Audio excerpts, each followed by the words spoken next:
And welcome to episode 9 and new, the lightweight legends.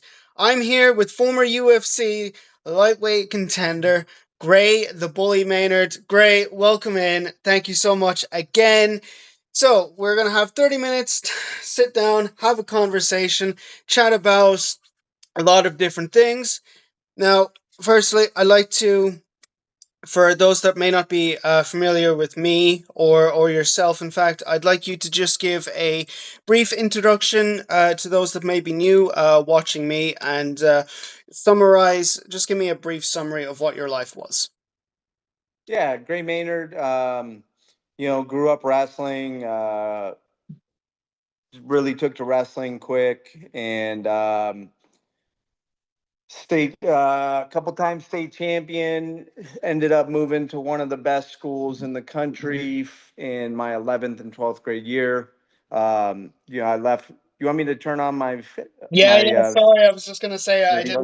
didn't know that my camera was on. Yeah, Let's see, no great. worries. Yeah, so moved to Cleveland, Ohio, left my parents, went out to Cleveland, Ohio to wrestle in the best school in the nation for wrestling.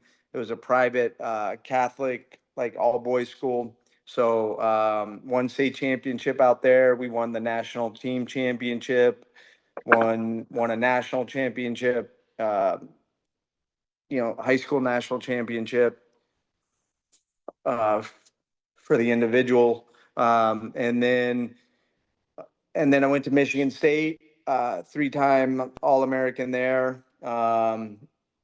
After I graduated in 2003, moved out to Arizona, was trying out for the '04 Olympic team.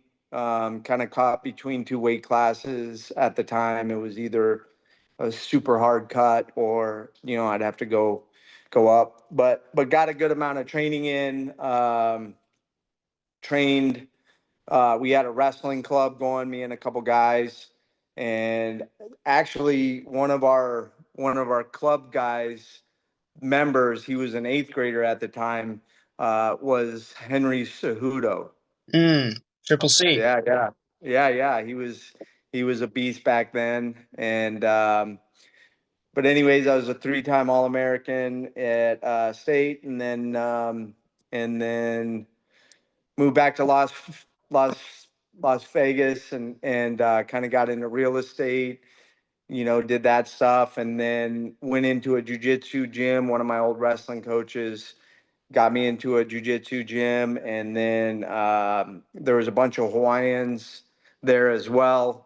Word got back to BJ Penn at the time. He was training for a Gracie fight in Japan. He was already out of the UFC, so he was working on a fight back there.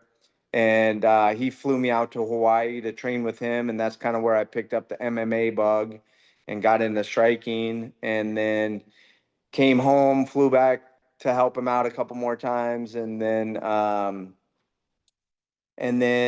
Randy Couture had just moved down to Las Vegas, and he had a group of people. So one of my old college buddies, that was a coach, he was on his Greco team a long time ago, and he hooked me up with Couture and got in there. And yeah, at the time it was Randy Couture, Forrest Griffin, Jay Huron, like Mike Pyle. There were, yeah, it was kind of like a who's who, and we were using people's gyms and jumping around and getting getting Randy ready for a Chuck Liddell fight. And yeah, that's So kind of how I got into it. And then I got on the TV show. Randy got me an amateur fight against Evan Dunham. He was a longtime UFC guy. That was my amateur fight. Then I had another pro fight in Iowa, and then I had a pro fight in Las Vegas against Brent Weidman, who he fought for the Bellator belt a couple times, and then I was on the TV show. tell me So you've had many successful moments in your fighting career.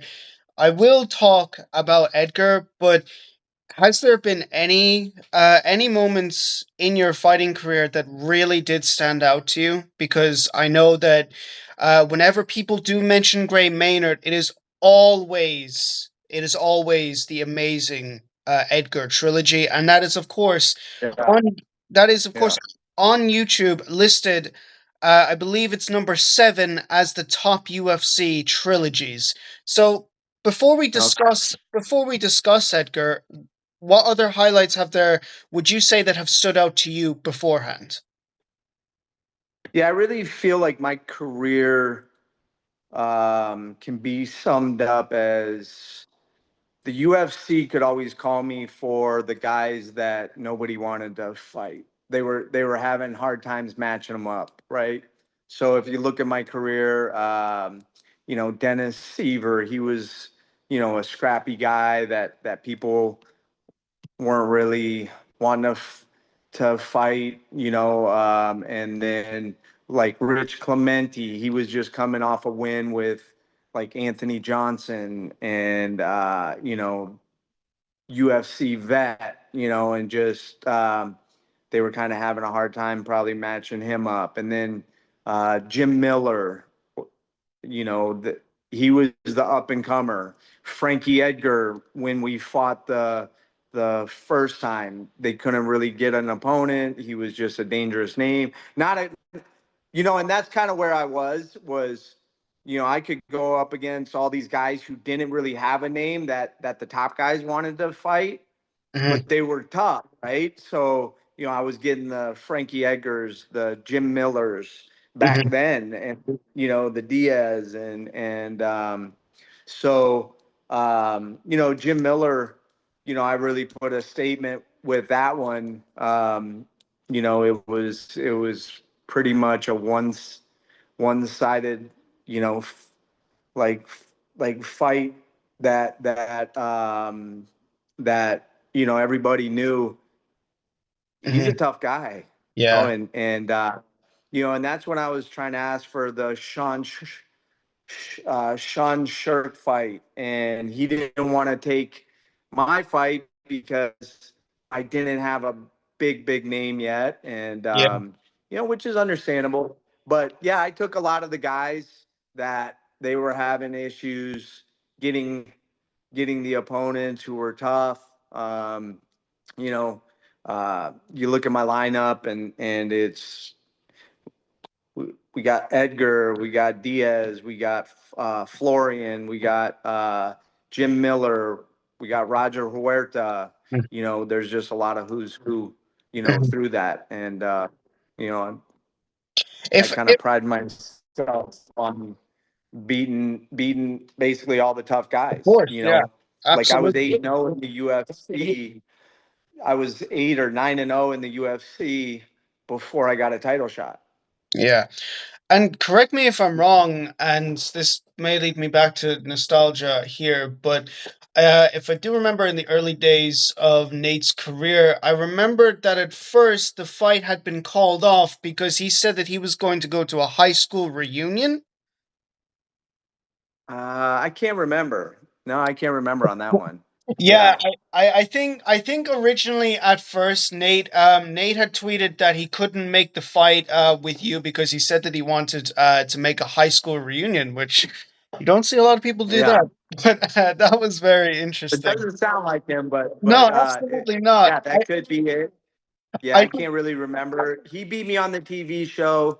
That was kind of, I was probably getting the best of him, and then he caught me in a choke. Yeah, I think that was the last fight with the TV.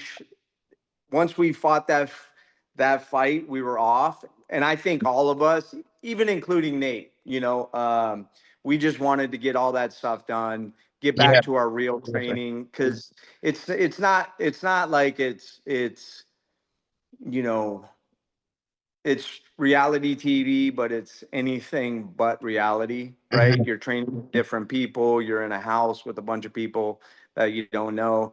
But anyways, yeah, he beat me, then I beat him. when I was coming up. And that was the time that they were picking who was gonna gonna go for the title fight next, and it was between me and Edgar. And I already beat Frankie Edgar, and he got the title fight because he had a little bit of an easier. It was a guy named Matt Veach who he was pretty tough, but the guy had to take it on like 2 weeks notice or whatever, and he looked good. Then I fought Nate Diaz, and this is stuff that I don't really like about MMA is it's Mhm. kind of their choice who gets the title shot, right? Yeah. And it's not like oh, okay, Gray beat him, so he gets the title fight. But my fight was a tough fight. Anytime you go up against Nate Diaz, it's going to be a barn burner. And it was close, and they gave it to Edgar to go up against Penn, and Mhm. yeah. So you spoke on, let's talk about title shots here for a minute. So the way that rankings work, and of course the way that the title shot is delivered now, it's I see a common agreement amongst the community, amongst Twitter, amongst Instagram, is the fact if there's a person that sells more, is more earning of a title shot now. I mean, we see that practically with a good portion of people, that if they're more able to sell a fight, then they're more earning of the title shot. I suppose you could say you could make that agreement because you see an up and comer like welterweight Bilal Muhammad, who's now the former welterweight champion. It took him about a 13 fight win streak before he was even granted, before he was granted the shot, and everyone was Yeah. saying that he was the next in line. And since you've challenged for the title, I want to talk about an event that happened within the most recent year. It was in the lower weight classes, Pantoja versus Asakura. I want to kind of get an opinion about, because Kai came in from Ryzen, a completely different promotion, and he was the Yep. one that got the title shot beforehand. So could you give me a little bit insight on your opinion on, do you think that should be done more often, or do you think that they should really start hammering down on thinking on who deserves the shot more? Yeah. Well, they know that whenever there's a title on the line, right, there's going to be more people interested, right? So it's hard to do just two big names with no title on the line, right? And especially if they have money tied up, they might have had a lot of money tied up, and that's the part of it is, that a lot of people are fighting to get is independent rankings, right? You can't have a promoter ranking guys and just picking what makes him the most money, right? Mhm. And there's a lot of stuff with the Muhammad Ali Act, and that's why boxers are able to earn those big paydays. Again, it's not across the board. You look at the lower cards; they're not getting paid anything. But you look at the big matchups. There's a lot of money involved with it. And so that's what the UFC has done, has created a work environment to where they pick and choose, what's best for them instead of and that's not sport, right? If you're just throwing up titles that don't mean what they should mean, then you- you're walking on a kind of shaky ground right there. Mhm. It's not really sport. And this is one of the toughest sports in the world. So Yeah. to be able to beat everybody, and then still not get it when it's deserved, that's the whole point of prize fighting, right? Is to get that prize, to be able to make money, because you have a short amount of time to actually compete, right? And do it. You have an even smaller amount of time uh, to actually make great money, right? To get to that point to where you're making good money. And Mhm.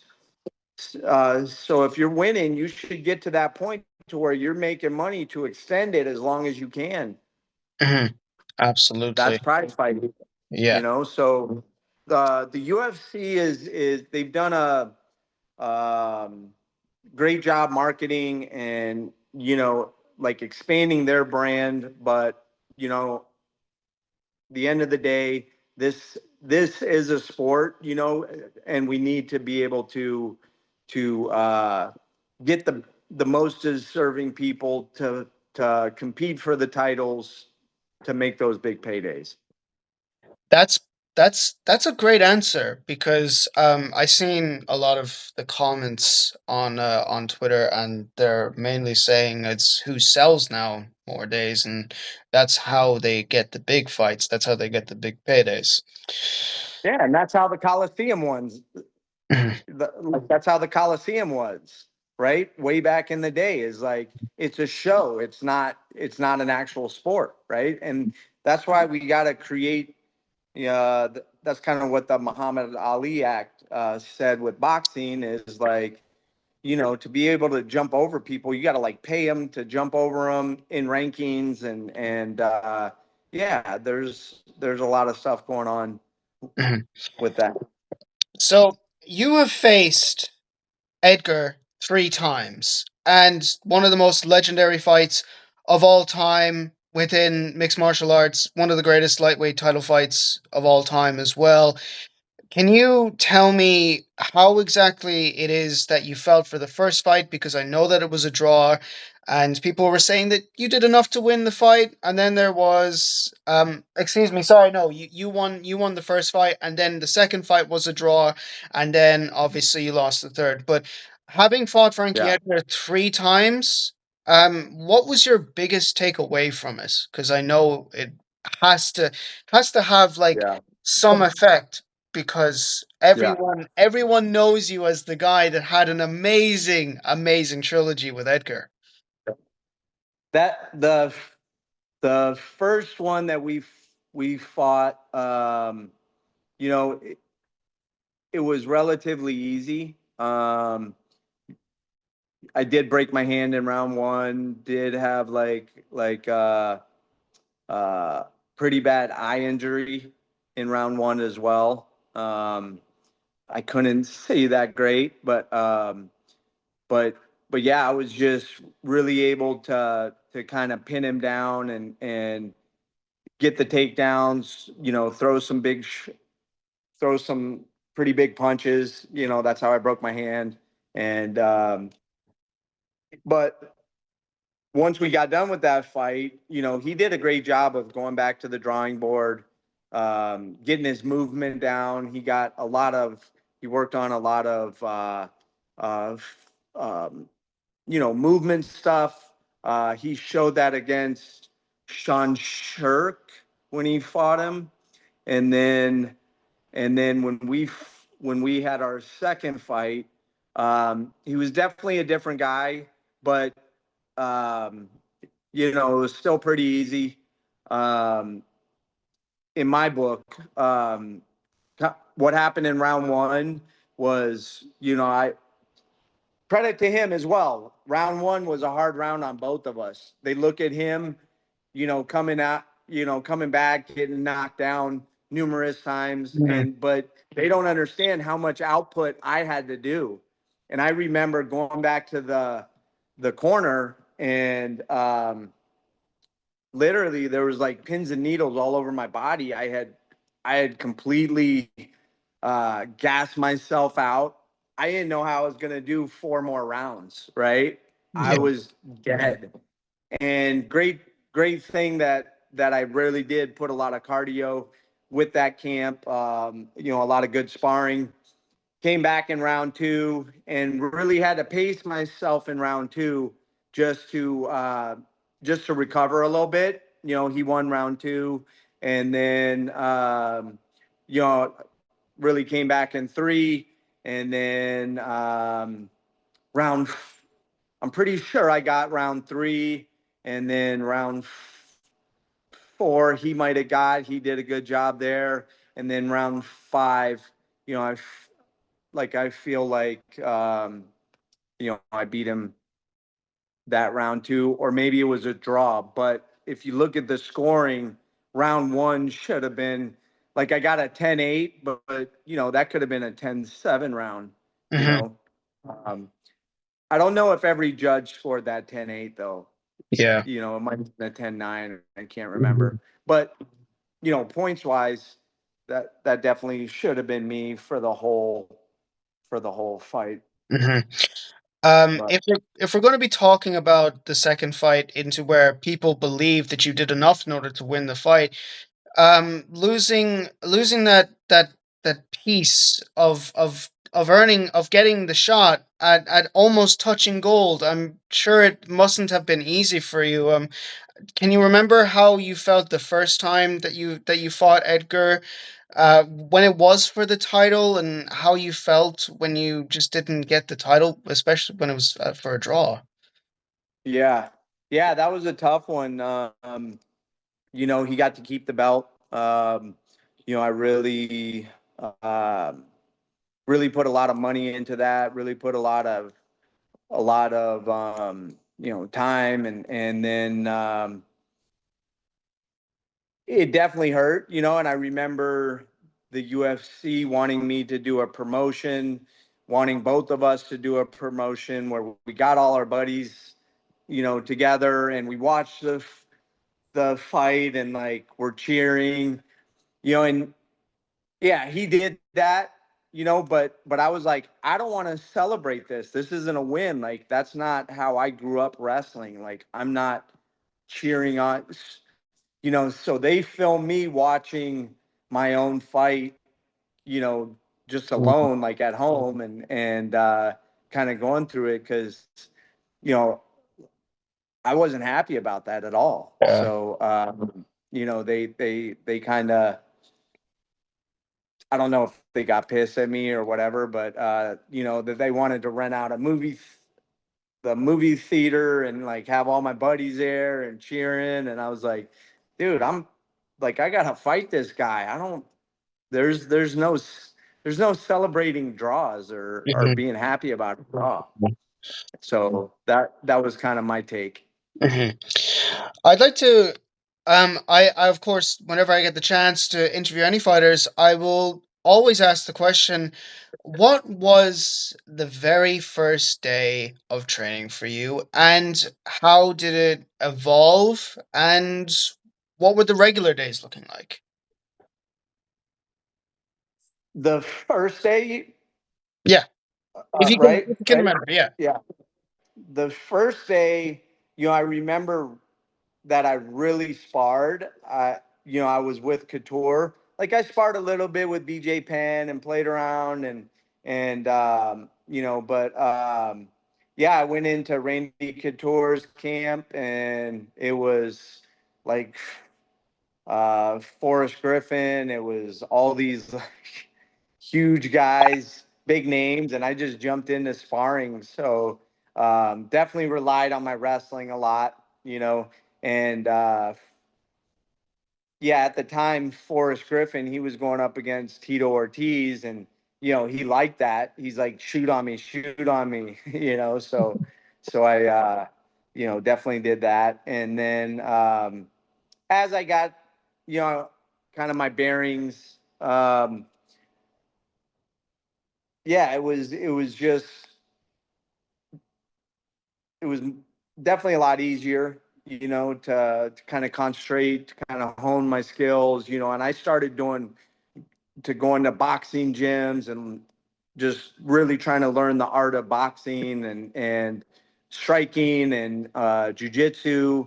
But then Randy, he opened up extreme to extreme couture when I was about to go on the TV show. By the time I got back, we had the gym there, and there was a lot of who's who: Tyson Griffin, Mac Danzig, Jay Huron, Mike Pyle, John Alessio, Forrest Griffin. I mean, there was a ton of guys, and there was a lot of lightweights, and at the time, going up to Canada to go train with Mark Hominick, Sam Stout, Chris Hordecki, Sean Tompkins. So Yeah, I really started to learn what my training needed to be, you know, and I feel like wrestlers really have the the ability to hone in on what they need to work on, and that was striking, jujitsu, and really putting it together between the gray areas, striking with wrestling, then wrestling with jujitsu. Mhm. So that was kind of my goals during those times, and sparring a couple days a week, grappling, 3 times a week, working on ground and pound, still getting in my strength and conditioning, Yeah. keeping on top of my nutrition, keeping on top of my recovery. So, um, you know, and that's what I did. I really tried to hire top-notch people to start getting the information back in 2008, 2009, Yeah. 2010. And a lot of people were telling me, like, oh, what are you doing? That's not how we train. And, they were kind of skeptical. But now it's like what the UFCPI does now, getting their VO2 maxes, and kind of understanding the human body Mhm. a little bit more, and like how to get the performance, dialed in, not just in training, but that last day when you're going into the octagon. Mhm. And that was always really fascinating to me. Mhm. Was doing that. Mhm. Would you say that Randy Couture was one of your biggest mentors and also maybe inspirations potentially? Or who would you, if it wasn't Randy, then who was your inspiration to getting into fighting? No, it was definitely Randy. He took me under his wing, and I'm a I appreciate that. And he was a wrestler, and he doesn't talk much, but when he talks, it's gold.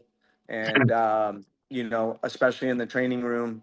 And you know, at the end of the day, coming up, competing through wrestling, right? I really had competition in my blood. Like that's what I did. If you know, that's what I trained for. That's what I did. It was all wrapped around competition.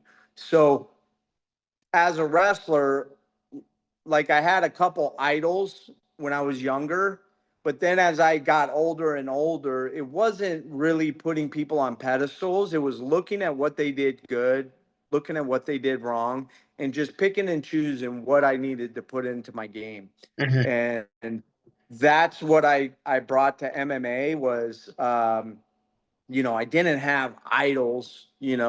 Randy Couture was right there. He was a person who I looked up to. He is a role model.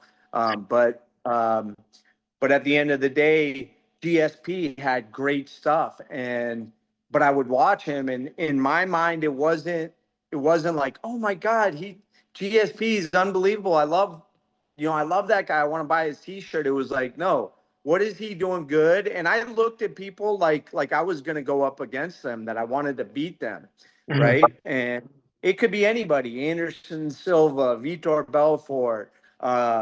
You know, I would look at their game and like, oh, that's great.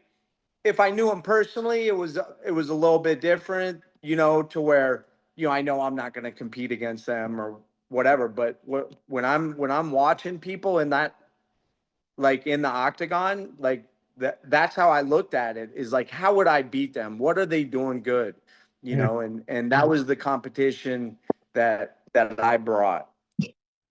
Absolutely. Now, Gray, I have two more questions before the meeting with Zoom ends.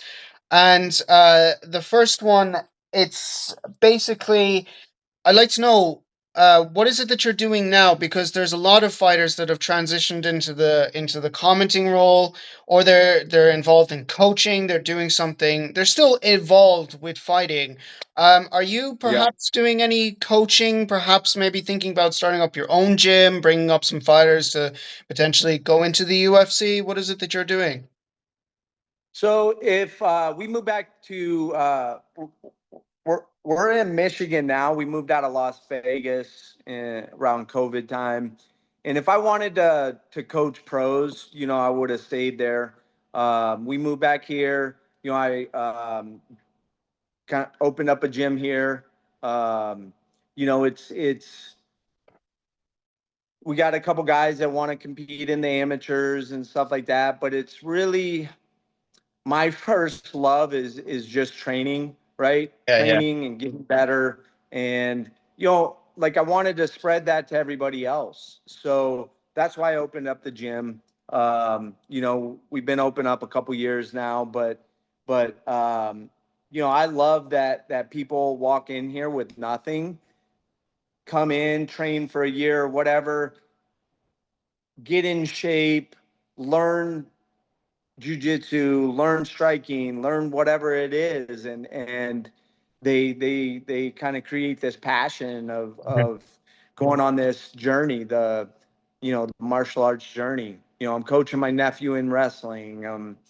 I definitely will always be around MMA, combat sports, and have my hands in it. But we also work on a lot of other stuff.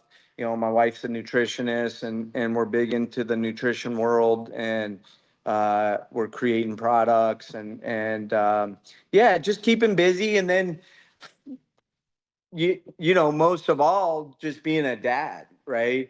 Yeah, that's I amazing. got two kids. And like I've really been blessed to be able to be at home, watch them grow up, be a part of their day to day life, and that's one of the things that turned me off with coaching the pros is traveling on a Tuesday, coming back on a Sunday, and you know having to miss like a portion of my kid's life. You Yeah. know, that was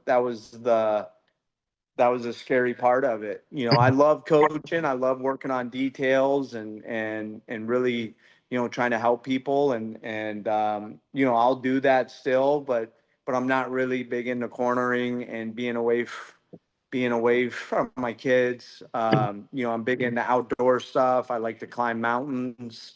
We rock climb. We do the ice climbing. We kayak. We're pretty active. We ski.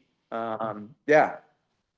So the last question is, if someone is to go into mixed martial arts, as someone that's been there, that's fought the who's who's of the UFC's lightweight division, someone that has that dream, that passion to compete in mixed martial arts, what is the bully's message? What is Gray Maynard's message for them? Oh man, it's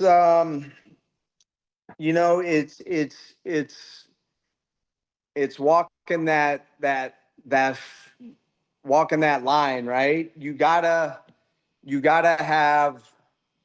do it smart, right? You gotta create the income that you're not depending on the income with competing, but you also have to be all in, right? Concentrating 24 hours a day on nutrition, like every meal, every watching, people compete, trying to build up your name, trying to get better at your craft, taking care of your recovery.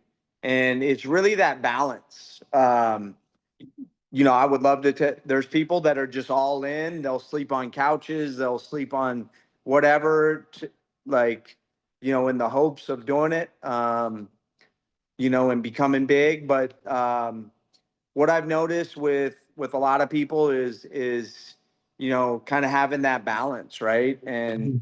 being able to create the income to where you don't have to take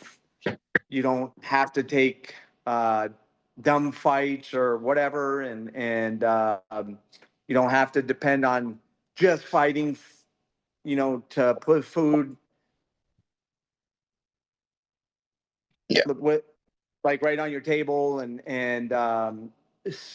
you definitely need a balance. So yeah, I would love to tell people you got to go all in, but it's kind of like yeah, you got to be careful with that. But it's definitely all in as far as mentally, being able to go to the gym daily, working on um, working on your nutrition, working on across the board, what you need to do, but still keeping it kind of in the back of your mind, how you're structuring your career to where you're not completely dependent on just that.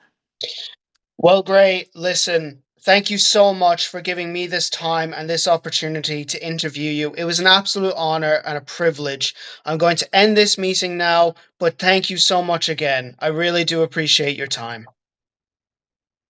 Definitely, man. Appreciate you. Good Okay, luck with everything.